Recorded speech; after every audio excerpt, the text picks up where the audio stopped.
సొరంగం నుండి తిరిగి వెళ్ళేటప్పుడు ఎటువంటి ఇబ్బందులు ఎదురవ్వలేదు నాగుకు. నెమ్మదిగా సొరంగ మార్గం నుండి చెట్టు దగ్గరకు చేరి బండరాయిని గట్టిగా కొట్టగా నాగు మిత్రులు ఆ బండరాయి తొలగించారు. నాగు కనబడగానే వారికి ప్రాణం లేచొచ్చింది. లోపల ఏమైంది, ఎవరున్నారు అని ఆసక్తిగా అడుగుతున్న మిత్రులతో అన్నీ చెబుతాను, త్వరగా పదండి, మనం సర్పవరం చేరుకోవాలి అంటూ తొందర పెట్టసాగాడు. అందరూ కదిలారు. వారి వద్దున్న కిరోసిన్తో మరలా కాగడాలు వెలిగించి ముందుకు నడుస్తున్నారు. దారిలో ఎటువంటి ఆపద కలగలేదు. నదిలో ఉన్న 3 శివలింగాలను ఆసక్తిగా పరిశీలించాడు నాగు. మిత్రులందరూ సర్పవరం ఆలయం చేరుకున్నారు.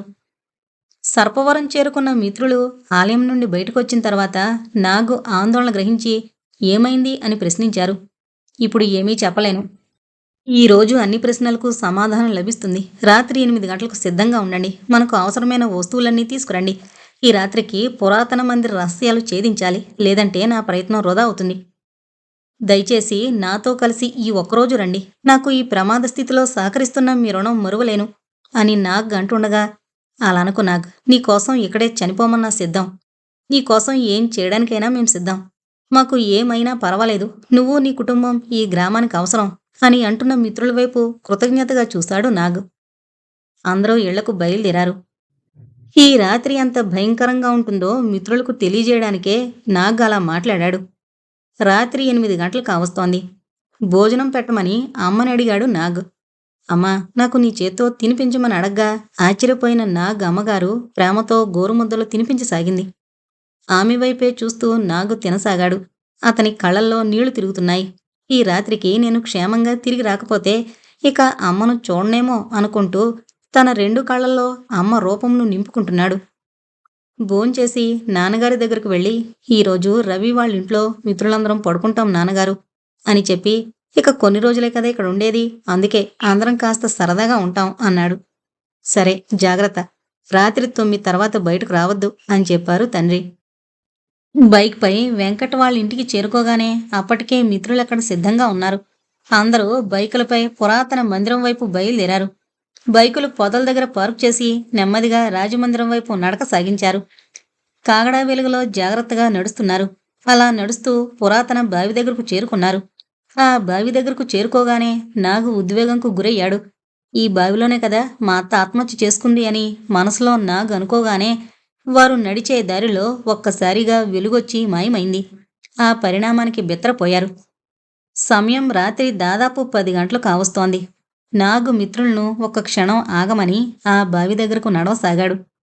బావి దగ్గరకు చేరుకొని కాగడా వెలుగులో బావి లోపలికి చూడసాగాడు. కొద్ది దూరంలో పెద్దగా ఒక స్త్రీ గొంతు కెవ్వుమని కేకలు వేస్తూ వినిపించగా ఉలిక్కిపడి చూశాడు నాగ్. నాగ్ మరియు మిత్రబృందం ఎట్నుండి ఆ కేక వినిపించిందో చూడసాగారు. నాగ్ మనసులో అనుకున్నాడు, బహుశా మా అత్తగారు చనిపోయిన బావిని ఎవరు చేరుకున్నా మా అత్తగారు ఇలా భయపెడుతుందేమో, అందుకే ఇలా చేసిందేమో. అసలు ఎవరి మీద పగతో మా అత్తుంది, ఆమె ఎందుకు ఈ రాజమందిరంను వదలడం లేదు? నాగబంధం ఛేదనలో ఒకవేళ తాను విఫలమైతే ఇక మా కుటుంబం పరిస్థితి? ఇలా ఆలోచిస్తూ ముందుకు నడుస్తున్న నాగ్ మిత్రులతో, మీరేమీ భయపడకండి, మీకు ఏమీ కాదు, నా ప్రాణాలు పోయినా మిమ్మల్ని క్షేమంగా ఉంచుతాను అని ధైర్యం చెబుతుండగా వాసు అందుకొని, మిత్రమా, నీ కోసం, మీ వంశం కోసం మేము ప్రాణాలు ఇవ్వడానికైనా సిద్ధమై వచ్చాము.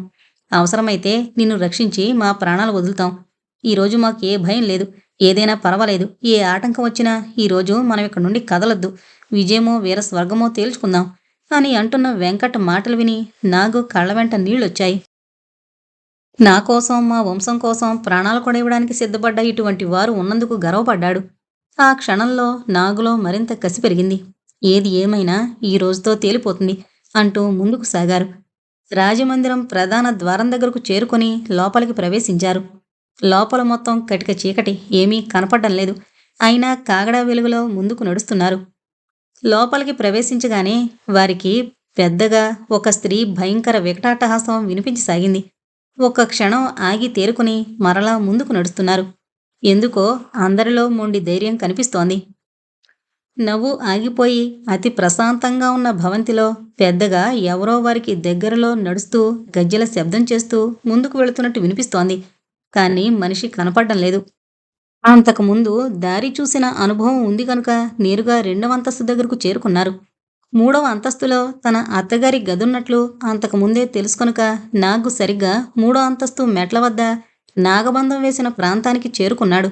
సమయం రాత్రి 10:30 కావస్తోంది. శివయ్య దొర చెప్పినట్లు 11 గంటల నుండి 12 గంటల మధ్యనే నాగబంధం తొలగించాలి కనుక జాగ్రత్తగా ఆ పరిసరాలు పరిశీలిస్తున్నాడు. మెట్ల మార్గానికి అడ్డంగా ఉన్న నాగబంధ శిల్పానికి ఉన్న గొలుసును తాకాడు. వెంటనే మూడో అంతస్తు మెట్లపై నుండి ఒక కత్తిలాంటి పొడవైంది వేగంగా వచ్చి నాగు పక్క నుండి దూసుకు వెళ్ళింది. నాగు తప్పుకోకుండా అక్కడే ఉంటే నాగు గుండెల్లో ఆ ఆయుధం దిగేది. ఈ పరిణామంతో ఒక్కసారిగా అందరూ బిత్తరపోయారు. అందరూ జాగ్రత్తగా ఉండమని హెచ్చరించాడు నాగు. పై అంతస్తు నుండి బిగ్గరగా ఒక స్త్రీ ఏడుపు వినిపిస్తోంది. ఆ ఏడుపు వింటే ఎవరికైనా గుండె జారిపోతుంది. అలా ఉంది ఆ స్త్రీ రోదన. ఏం జరుగుతుందో అర్థం కాని నాగు బృందం అలానే నిల్చుని చూడసాగారు. రాత్రి 10:45 అయింది. ఇంకా 15 నిమిషాల సమయం ఉంది అనుకుని నాగు మెట్ల పక్కనున్న తన అత్తగారి చిత్రపటం వైపు చూడసాగాడు. చుట్టూ బూజల్లుకుని కేవలం ఆమె కళ్ళు మాత్రమే చిత్రంలో కనిపిస్తున్నాయి. కానీ ఆ కళ్ళు ఎందుకో అతి రౌద్రంగా చూస్తున్నట్లు నాకి అర్థమవుతోంది. ఇంతలో అమ్మా అని రవి పెద్దగా అరిచాడు. ఉలిక్కిపడి చూశారు అందరూ. రవిని నల్లని ఒక పెద్ద సర్పం వెనక నుండి మెడపై కాటు వేసింది. కాగడా వెలుగులో ఆ సర్పం ముందుకు వెళుతూ కనిపించింది. కింద పడిపోయిన రవి బాధతో, మిత్రమా, ఇక సెలవు. నీ ప్రయత్నంలో భాగంగా నేను ప్రాణాలు వదులుతున్నందుకు నాకు ఆనందంగా ఉంది అంటుండగా, నీకేం కాదు, ఇది తాత్కాలికంగా నా ప్రయత్నం ఆపాలని జరిగిన ప్రయత్నం అంటూ నాగుల కోణంలో శివయ్య దొరిచ్చిన మూలికను సర్పం కరిచించోటుంచాడు. ఒక్క క్షణంలో పాము కరిచిన ఆనవాళ్లు కూడా లేకుండా వెంటనే లేచి నిలబడ్డాడు రవి. మిత్రులందరూ కృతజ్ఞతగా చూశారు నాగుకేసి. సమయం చూసుకున్న నాగుకు 11 అయినట్లు అర్థమయ్యి తన వెంట తెచ్చిన సంచిలో నుండి శివయ్య తాతిచ్చిన రాగిరేకు 9 నిమ్మకాయలు, విభూది బయటకు తీశాడు. మొదటగా నాగబంధం వేసిన రాయి వద్ద 9 నిమ్మకాయలుంచాడు. అవి అలా ఉంచాడో లేదో ఒక్కసారిగా భూకంపం వచ్చినట్టు భవంతంతా ఊగిపోయింది. వెంటనే తన వద్దున్న రాగిరేకును నాగబంధన రాయికి తగిలించగానే మూడో అంతస్తు నుండి పెద్దగా స్త్రీ కేకలు వినిపించసాగాయి. మర్యాదగా వెళ్ళండి, నా పగ తీరేదాకా నాకు విముక్తి లేదు, ప్రాణాల మీద ఆశుంటే వెళ్ళండి అంటూ పెద్దగా అరుస్తున్న శబ్దాలు వినిపించాయి. ఇవేమీ పట్టించుకోకుండా రాగిరేకును అదింపట్టి ఆ రాయికి ఆనించే ఉంచాడు నాగు. కేకలు పెరుగుతున్నాయి. ఆ అరుపులకు చెవులు చిల్లులు పడి రక్తం వస్తుందా అన్నట్లుంది. ఏ ఒక్కరూ కదలక అక్కడే నిలబడ్డారు. ఈ క్రమంలో గోడకు తగిలించిన నాగు అత్తగారి చిత్రపటం ఎగురొచ్చి వీరి వెనక పెద్ద శబ్దంతో పగిలిపోయింది. అయినా ఒక్కరూ వెనక్కి తిరగలేదు. పెద్ద గాలొచ్చి నాగు బృందం చేతిలో కాగడాలు ఒక్కసారిగా ఆరిపోయాయి. అయినా నాగ్ ఆ రాగిరేకుని నాగబంధంకు ఆనించి తీయక, ఎట్టి పరిస్థితుల్లోనూ ఏం జరిగినా వెనక్కి తిరగొద్దని చెప్పాడు మిత్రులకు. కటిక చీకటి, పెద్ద గాలులు, పైనుండి స్త్రీ పెట్టే ఆర్తనాదం. ఆ ప్రాంతం అతి భయానకంగా ఉంది. అంతలో నాగు కాళ్లకు ఒక పెద్ద సర్పం చుట్టుకుందని అర్థమైనా నాగు దృఢ నిశ్చయంతో నిల్చున్నాడు. మిత్రులతో, మీకు పాములు ఏమైనా శరీరం మీద నుండి పోకుతున్నా లేదా కాటు వేసినా కదలొద్దు, వెనక్కి తిరగద్దు అని హెచ్చరించాడు. అలా చెబుతుండగానే వారి కాళ్లపై పాకుతూ ఒక పెద్ద సర్పం వెళుతున్నట్టు వారికి అర్థమైంది. అయినా మిత్రులు కూడా ధైర్యంగా ఉన్నారు. ఈ క్రమంలో హఠాత్తుగా ఒక్క ఉదుటున మెట్ల మీద నుండి తెల్లని ఆకారం నాగు మీదకు దూకి దాడి చేయాలని ప్రయత్నించగా చీకట్లో తెల్లగా మెరిసిన ఆ ఆకారం వైపు శివయ్య దొరిచ్చిన విభూది చల్లాడు. ఆ ఆకారం మాయమైంది. వెంటనే అప్పటిదాకా ఉన్న గాలి దుమారం తగ్గింది. నాగు రాగిరేకుంచిన నాగబంధన శిలాశాసనం పెద్ద శబ్దంతో 2 ముక్కలైంది. నాగబంధనం తొలగింది అని అర్థమైన నాగ్ మిత్రులతో గాలి తగ్గింది, కాగడాలు వెలిగించమన్నాడు. వెంటనే వారు కాగడాలు వెలిగించారు. సమయం చూసుకున్న నాగుకు రాత్రి 11:50 అయినట్లు తెలిసింది. నెమ్మదిగా గొలుసులు తొలగించి మూడో అంతస్తు మేడపైకి, అదే తన అత్తగారి గదివైపుకు చేరుకున్నాడు. ఎన్నాళ్ళు ఈ రాజమందిరంను అంటిపెట్టుకుని పగతో రగిలిపోతున్న అత్తగారి గదివైపు నడవసాగారు.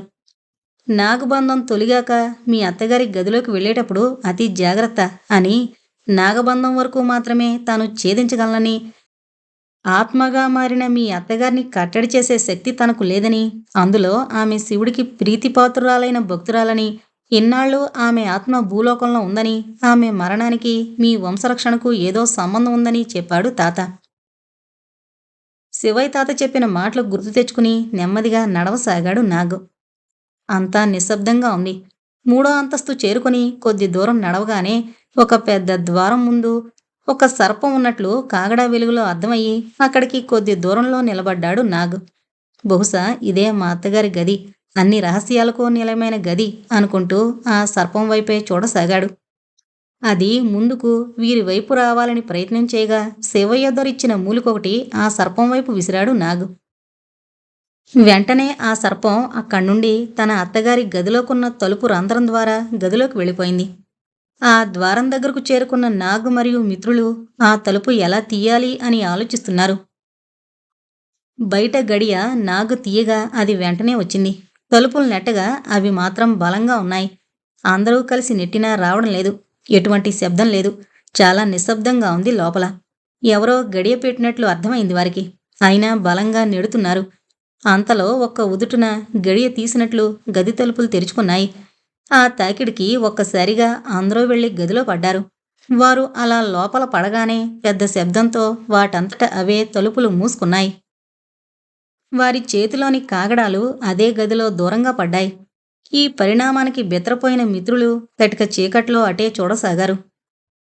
నా చేతుల్లో చావడానికి మీరు నా గదికొచ్చారు. ఈ రోజుతో మీ చావు ఖాయం అంటూ పెద్దగా ఆ గది పక్కనున్న మరో గదిలో నుండి స్త్రీ గొంతు భయంకరంగా వినిపిస్తోంది. నాగు గదిలో తచ్చాడుతూ కింద పడిన కాగడాను చేజికించుకుని తన జేబులో ఉన్న లైటర్తో కాగడా వెలిగించాడు. ఒక్కసారిగా వెలుగు చూసిన మిత్రులు హమ్మయ్య అనుకుని ఊపిరి పీల్చుకున్నారు. ఆ గదిని నాగు క్షుణ్ణంగా పరిశీలిస్తున్నాడు. బాగా పోడుబడిపోయింది. అలనాటి పాతకాలపు ఫర్నిచర్ బూజుపట్టుంది. గోడపై ఒక చిత్రపటం నాగు దృష్టిని ఆకర్షించింది. ఆ పటంలో అందంగా సాంప్రదాయంగా ఉన్న ఒక స్త్రీ రూపం కనిపిస్తోంది. పక్కనే ఒక పురుషుడి చిత్రం ఉన్న ఆ చిత్రాన్ని గోళ్లతో రక్కినట్టుండి చిరిగిపోయింది. ఆ చిత్రాన్ని తదేకంగా చూసిన నాగుకు ఆ చిత్రపటంలో ఉన్న స్త్రీ రూపం తన అత్తగారిది అని, పక్కనే ఉన్న పురుషుడు తన అత్త భర్త తన మామయ్యది అయి ఉంటుందని గ్రహించాడు. కానీ బాగా పెరిగిన గోర్లతో రక్కినట్టు ఆ చిత్రం ఉండడం చూసి ఇది ఎవరు చేసుంటారు అని ఆలోచిస్తూ ఆ చిత్రపటం వైపు చూడసాగాడు. ఇంతలో ఆ గది పక్కన పెద్దగా గజ్జెల శబ్దంతో ఎవరో నడుస్తున్నట్లు అనిపించి ఉలిక్కిపడ్డారు. అలాగే ఆ గది పక్కనుండే సర్పాన్నాడించే నాగస్వరం కూడా వినిపించసాగింది. ఇంత అర్ధరాత్రి వేళ గజ్జెల చప్పుడు నాదస్వరం ఏంటి అని నాగు మిత్రులకు గుండెలు జారిపోతున్నాయి. నాగు మాత్రం ఆ శబ్దం జాగ్రత్తగా వినసాగాడు. మిత్రులతో శబ్దం చేయకుండా ఆ శబ్దాలొస్తున్న గదివైపు వెళదామని సైగ చేసి నెమ్మదిగా అడుగులో అడుగు వేస్తూ నడుస్తూ ఆ గది సమీపిస్తున్నాడు. రాజమందిరం వెలుపలున్న బావి దగ్గర ఒక నల్లని శునకం అతి భయంకరంగా అరుస్తూ ఉంది. ఇదే సమయంలో నాగులకోన శివాలయంలో శివలింగంను చుట్టుకొని పెద్ద నాగుపాము ఆవేశంతో బుసలు కొడుతోంది. ఈ క్రమంలో నాగు చిన్నగా తన అత్తగారి గదిలో శబ్దాలొస్తున్న మరో గది దగ్గరకు వెళ్ళాడు. అప్పటిదాకా గజ్జెల శబ్దం, స్త్రీ కేకలు, సర్పనాదస్వరం వినిపించే ఆ గది నిశ్శబ్దంగా మారిపోయింది. చిన్న శబ్దం కూడా ఆ గది నుండి వినపడ్డం లేదు. ఆ గదికి పెద్ద తలుపులున్నాయి. ఒక తలుపు సగం విరిగిపోయింది. ఆ తలుపుకు గడి ఉంది. తాళం లేకున్నా గడియ మాత్రం బాగా గట్టిగా ఉండి నలుగురు మిత్రులు ప్రయత్నించినా రావడం లేదు. తలుపు రావడం లేదు కదా అని తలుపు రంధ్రం గుండా చూద్దామని నాగు కుడి చేతిలో కాగడా లోపలకు పెట్టి తన తల తలుపు రంధ్రం దగ్గర పెట్టి కాగడా వెలుతురులో లోపల చూద్దామని ప్రయత్నం చేసేంతలో ఒక్క ఊతుటున ఒక చెయ్యొచ్చి నాగును ఒక్కసారిగా బయటకు నెట్టింది. అలా బలంగా నెట్టడంతో ఎగిరి ఎదురుగా ఉన్న గోడకు తగిలి కింద పడ్డాడు. నాగు చేతిలో కాగడా మాత్రం ఆ గదిలో పడిపోయింది. నాగు నెమ్మదిగా లేచి మళ్ళీ ఆ తలుపు దగ్గరకు వెళ్ళి ఆ రంధ్రంలో నుండి చూడసాగాడు. కాగడా గదిలో ఒక మూలపడి వెలుగుతూనే ఉంది. ఆ వెలుగులో గదిలోకి తీక్షణంగా చూస్తూ ఉన్నాడు. అంతలో గదిలో ఏదో తెల్లని ఆకారం హఠాత్తుగా కళ్ళ ముందు ప్రత్యక్షమై మాయమైంది. ఒక్కసారిగా భయపడిన నాగు తలుపు రంధ్రం దగ్గర నుండి వెనక్కొచ్చాడు. మరలా కొంతసేపటికి తేరుకొని గదిలోకి చూడసాగాడు. కాగడా మసక వెలుతుర్లో ఆ గదిలో ఏవో కొన్ని సంగీత వాయిద్యాలు కనిపిస్తున్నాయి. తబలా, నాగస్వరం కనిపిస్తున్నాయి. తబలాని చుట్టుకుని దాదాపు 11 అడుగుల నాగుపాము ఉన్నట్లు గ్రహించాడు. ఆ సర్పం పక్కనే నాగస్వరం ఉంది. ఇంతకుముందు తమకు వినిపించిన నాగస్వరం ఇదేనా? అయితే ఒక సర్పం నాగస్వరం ఎలా ఊదగలదు అని నాగు ఆలోచిస్తూ లోపలికి చూస్తున్నాడు. నాగు వెనక మిత్రులు కూడా గది తలుపు వద్దకొచ్చి గదిలోకి చూడ్డానికి ప్రయత్నిస్తున్నారు. ఇంతలో తబలాన్ని చుట్టుకునున్న నాగుపాము ఒక్కసారిగా తల పైకెత్తి నాగువైపు కోపంగా పడగ విప్పి చూడసాగింది. ఇదే సమయంలో సర్పాపురంలో నాగ్ ఇంటి ముందు నిలబడి ఒక పెద్ద నాగుపాము ఇదే స్థితిలో వారింటి వైపు చూస్తూ ఆవేశంగా బుసలు కొడుతోంది. ఆ సర్పాలు అలా చూస్తుండగానే నాగు వెనకున్న వెంకట్ నాగును వెనక్కు నెట్టి గదిలో ఏముంది, నాగు ఎందుకలా చూస్తున్నాడు అనుకుంటూ తన తల ముందుకు పెట్టి చూడసాగాడు. వెంకట్కి నాగుపాము కనపడలేదు. కానీ తెల్లని ఆకారంలో ఉండి జుట్టు విరబోసుకుని ఎర్రని రక్తవర్ణం కలిగిన కళ్ళతో ఉన్న ఒక భయంకర రూపం అతి దగ్గరగా కనిపించి తన వైపే చూస్తున్నట్లు గ్రహించి ఒక్కసారిగా పులికేక పెట్టి వెనక్కొచ్చి పడ్డాడు. ఈ పరిణామానికి హడలిపోయిన మిత్రులు ఏమైందిరా వెంకట్ అని సముదాయిస్తున్నా అతడు తేరుకోవడానికి కొంత సమయం పట్టింది. ఏమైంది వెంకట్, ఎందుకంతలా కేక పెట్టావు అని నాగ్ అడిగాడు. నాగ్, లోపల భయంకరమైన ఆత్మ ఉంది, నాకు స్పష్టంగా కనిపించింది అని బెదురుతూ చెప్తుండగా ఇంతకుముందు తనకొక్క క్షణం అలా కనిపించి మాయమైన ఆత్మ వెంకట్కు స్పష్టంగా కనిపించిందా? బహుశా ఇలా భయపెడితే తమ ప్రయత్నం మానుకుంటామనుకుంటుందా? ఏది ఏమైనా నా ప్రయత్నం మానను అని మనసులో అనుకుని, రాజు, వాసు, మీరిద్దరూ చూడండి, మీకేం కనిపిస్తుందో అని నాగ్ అన్నాడు. వారిద్దరూ భయపడుతున్నారు. నేనున్నాను, మనకు శివదేవుని కృపంది, ఏమీ కాదు అని ధైర్యం చెప్పాడు. రాజు, వాసులిద్దరూ తలుపు దగ్గర నిలబడి రంధ్రంలో నుంచి భయపడుతూ చూడసాగారు. భయంకరమైన నిశ్శబ్దం. కాగడా వెలుగులో చూస్తూ ఉన్నారు. వారికి ఏవో సంగీత పరికరాలు తప్ప ఏమీ కనపడ్డం లేదు. 5 నిమిషాలు అలాగే చూస్తున్న వారిని ఏం కనపడ్డం లేదా అని అడిగాడు నాగు. లోపల ఏమున్నాయని అడగ్గా తమకు ఏమీ కనపడ్డం లేదు అని వారిచ్చిన సమాధానంతో ఆశ్చర్యపోయిన నాగ్, మీరిద్దరూ వెనక్కి రండి అంటూ గది తలుపు దగ్గరగా వెళ్లి చూడసాగాడు. 1 నిమిషం అలాగే చూస్తున్న నాగుకు ఏమీ కనపడలేదు. అదేంటి, మొదట నాకు తెల్లని రూపం, పెద్ద సర్పం కనిపించాయి. ఆ తర్వాత వెంకట్కి భయంకర ఆత్మ కనిపించింది అని చెప్పాడు. వీళ్ళకేమీ కనబడకపోవడం ఏమిటి, అంత అయోమయంగా ఉంది అని ఆలోచిస్తూ ఉన్నాడు. మరలా 1 క్షణం తెల్లని రూపంలో ఉన్న ఆత్మ ప్రత్యక్షమై నాగువైపు 1 సెకండ్ చూసి అంతర్ధానమైంది. అలాగే గదిలో ఉన్న తబలాపై మరలా పెద్దని సర్పం ప్రత్యక్షమై 1 క్షణం నాగువైపు చూస్తూ 1 ఉదుటున నాగు ఉన్న వైపు దుమికింది. ఈ పరిణామానికి బెత్రపోయిన నాగ్ వెనక కొంగాడు.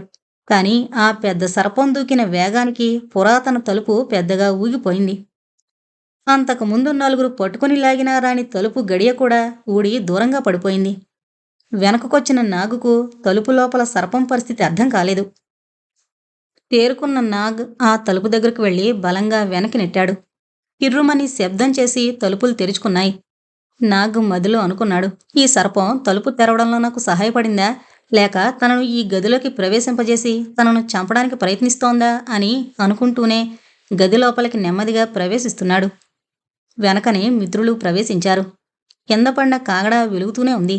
గదంతా పూర్తి నిశ్శబ్దంగా ఉంది. నాగ్ కాగడాను తీసుకుని గదిని పరిశీలిస్తున్నాడు. అంతలో నాగు కాగడాను ఎవరో 1 తన్ను తన్నినట్లు తన్నారు. అది ఎగిరి దూరంలో పడింది. కాగడా ఆరిపోయింది. ఎవరో బలంగా వచ్చి నాగు కుడి భుజం మీద బలంగా రక్కారు. కటిక చీకటి, అర్ధరాత్రి, పురాతన మందిరం, ఆత్మల ఘోషతో నిండిన ఈ భవనంలో మా పరిస్థితి ఏంటి అని అందరూ భయంతో చూస్తున్నారు. నాగు భుజంపై గాయం చేసింది నాగుపామా లేక ఆత్మచేతి గోర్లా అర్థం కాక చీకట్లో ఆ బాధను అనుభవిస్తున్నాడు. భుజంపై నుండి రక్తం కారుతూ నాగుల కోనలో తన రక్షణగా ఉంటుందని శివయ్య దొర తన కుడి భుజానికి శివదేవుని దగ్గర పూజ చేసి కట్టిన తాయిత్తుపై రక్తధారలు పడ్డాయి. అంతలో నాగుల కోనలో రాత్రివేళ ఆలయానికి రక్షణగా ఉన్న శివయ్య దొర ధ్యానంలో నుండి ఉలిక్కిపడి లేచాడు. ఏదో జరుగుతోంది. నాగు నాగబంధం ఛేదించి తన అత్తగారి గదిలోకి వెళ్ళినట్టున్నాడు. మొత్తానికి ఏదో ఆపద సంభవించింది అనుకుని గబగబా ఆలయ తలుపులు తీసి శివలింగం వద్దకు వెళ్లి చూడగా 5 నాగుపాములు శివలింగాన్ని చుట్టుకుని బుసలు కొడుతున్నాయి. శివయ్య దొర శివలింగం ఎదురుగా కూర్చుని ఏవో మంత్రాలు ఉచ్చరిస్తున్నాడు. నాగు భుజానికైన గాయం నుండి రక్తం కారుతోంది. గాయమైన చోట నాగు షర్టు చిరిగిపోయి భుజంపై చిన్న శివలింగం, దానిని చుట్టుకునున్న 1 నాగుపాము పచ్చబొట్టు స్పష్టంగా కనిపిస్తోంది. తనను బలంగా రక్కింది 1 గబ్బిలం అయి ఉంటుందేమో అని ఆ గదిలో చుట్టూ చూడసాగాడు నాగు. అంతలో పక్క గదిలో నుండి బిగ్గరగా ఒక స్త్రీ ఏడుపు వినిపించసాగింది.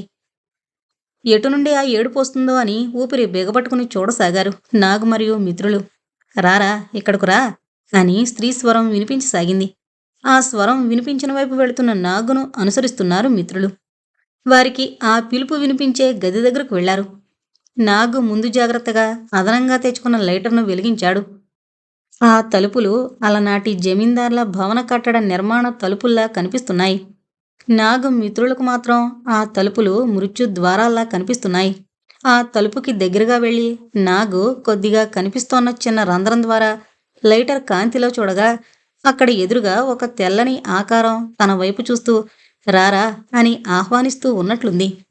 నాగ్ ఆ తలుపును బలంగా నెట్టాడు. ఆ సమయంలో ఆకాశంలో ఒక్కసారిగా పెద్ద మెరుపు మెరిసింది. ఇదే సమయంలో నాగుల కోనలో పెద్ద గాలి, భారీ వర్షం మొదలయ్యి శివాలయంలో ఉన్న దీపాలన్నీ ఆరిపోయాయి. శివదేవుని ఎదురుగా ఉన్న గంట పెద్ద శబ్దంతో దానంతట అదే మోగసాగింది.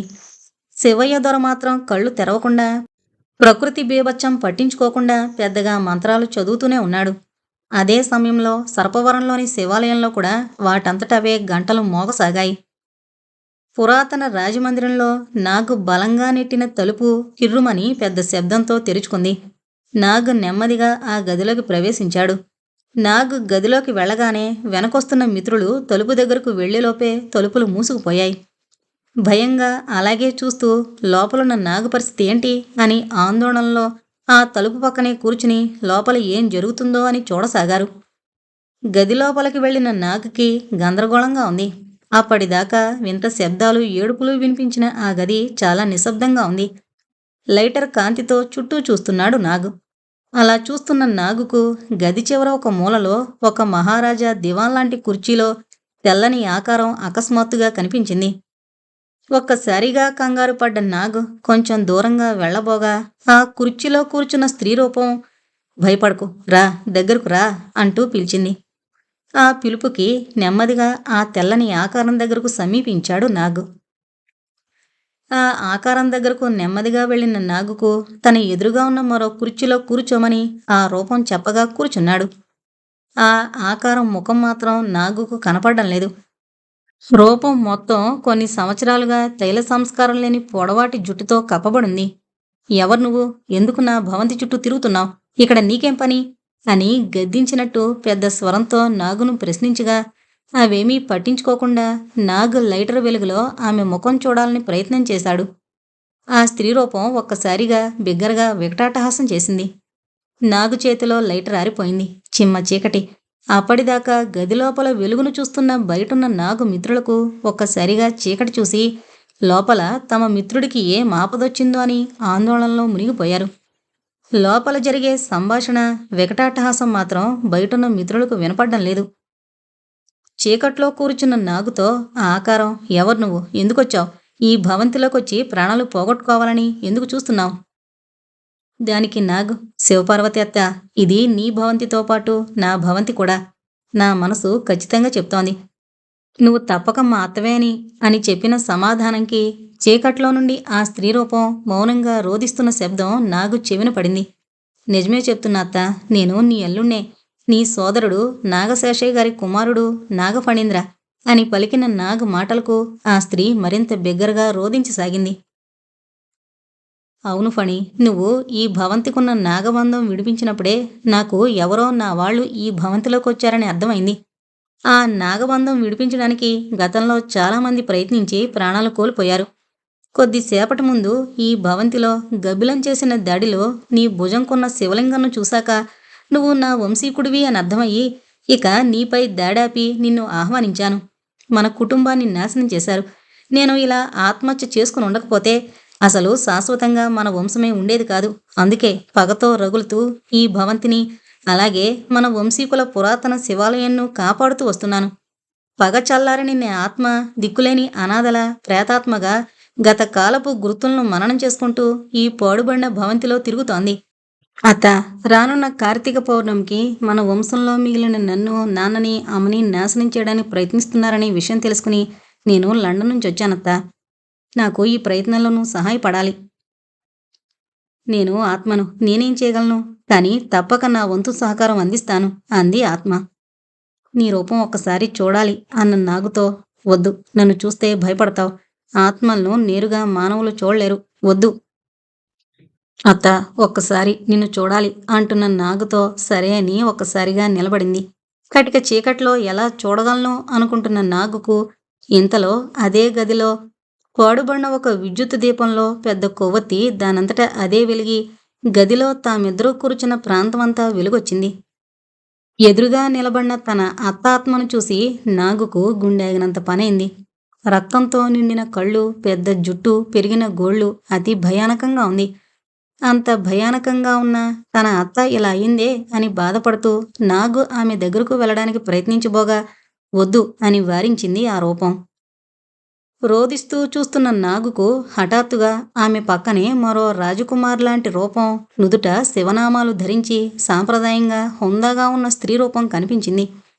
ఆ రూపాన్ని చూడగానే గౌరవభావం కలిగింది నాగుకు. తన అత్త చనిపోయినప్పుడున్న రూపం అని నాగుకు అర్థమైంది. వెంటనే ఆ రూపం తన భుజం కిందున్న శివలింగం పచ్చబొట్టు చూపించింది. ఆశ్చర్యపోయిన నాగు తనకు తన తండ్రికి ఉన్నట్లుగానే ఆ స్త్రీమూర్తికి శివలింగం ఉండడం చూసి ఆశ్చర్యంతో చూస్తుండగానే ఆ స్త్రీమూర్తి రూపం అదృశ్యమైంది. తన నిజరూపం చూపించినందుకు అత్తకు ధన్యవాదాలు తెలిపి, అత్త, నీ మరణానికి కారణమెవరు? మన వంశం నాశనం చేయడానికి పూనుకుందెవరు? దయచేసి నాతో చెప్పు. మన వంశాన్ని కాపాడుకుని నీ ఆత్మకు శాంతి కలిగిస్తాను అని ప్రాధేయపడుతున్న నాగుతో, అదంత సులభం కాదు. కానీ మన వంశాన్ని నాశనం చేసిన వారిని నాశనం చేసే సమయం ఆసన్నమైందని అర్థమవుతోంది. నాగబంధం ఛేదన చేసిన నీకు అసాధ్యం ఏమీ ఉండదు అని చెబుతున్నాను అని అంటుండగానే హఠాత్తుగా ఆ భవనంలో ఉన్న శిథిల శివాలయం వద్ద నుండి పెద్దగా గంటలు మోగసాగాయి. అవి విన్న పార్వతి, ఫణి కార్తీక మాస పౌర్ణమికి 2 రోజులే ఉంది. ఇలా 2 రోజుల ముందు భవంతిలో శివాలయంలో గంటలు వాటంతటవే మోగుతాయి. 11 సర్పాలు శివదేవుణ్ణి ఆరాధిస్తాయి. శివుని వరంగా జన్మించిన నేను చనిపోకముందు స్వయంగా చూసేదాన్ని. నా ఒక్కదానికే ఆలయంలో ఆ సమయంలో ప్రవేశం. ఆ అద్భుతం చూసే భాగ్యం ఉంది. ప్రస్తుతం ప్రేతాత్మనైనందుకు నాకు ఆ భాగ్యం లేదు. ఆ వంశీకుడువైన నువ్వు ఆ ఆలయంలో ప్రస్తుతం ప్రవేశించలేవు. రేపు రాత్రి 11 గంటలలోపు ఆ భవంతికి నువ్వు నేను చెప్పిన పని పూర్తి చేసి తిరిగి రావాలి అంటూ నాగును దగ్గరగా పిలిచి చెవిలో ఏదో ఉపదేశించింది. తన అత్త చేతిని పట్టుకోబోయాడు నాగు. ఆమె స్పర్శానుభూతిని పొందాలనుకున్నాడు. తాకలేకపోయాడు. తనని తాకడం కుదరదని, తాను ఆత్మ అని మరిచిపోవద్దని నాగుకు చెప్పి, తాను ఇన్నాళ్లుగా ఎవరి మీద పగతో ఏ ఆశయం కోసం ఎదురు చూస్తుందో అది కొద్ది రోజుల్లో నిజమవుతుందనే ఆనందంతో ఉండి, ఫణి, త్వరగా వెళ్ళి విజయంతో తిరిగిరా. రేపు రాత్రి ఈ భవంతి రహస్యాలన్నీ వేడతాయి అని చెప్పి అంతర్ధానమైంది ఆత్మ. బయటకొచ్చిన నాగ్ తన మిత్రులడిగే ప్రశ్నలకు ఏం సమాధానమివ్వక, నాతో రండి అంటూ పరిగెత్తుకుంటూ భవంతి బయటకు పరిగెత్తాడు. అతన్ని అనుసరిస్తున్నారు మిత్రులు. నాగుకు శివపార్వతి అత్త ఏం చెప్పింది? అతను ఏం సాధించాలి? ఎక్కడికి వెళ్ళాలి? నాగు అత్త మరణానికి కారణమెవరు? కార్తీక పౌర్ణమి రోజు సర్పవరం, పురాతన భవంతి, నాగులకోన ఆలయంలో జరిగే అద్భుతమేమిటి? నాగు అత్త ఆత్మకు శాంతి కలిగి తన పగ ప్రతీకారం తీర్చుకునే అవకాశాలున్నాయా?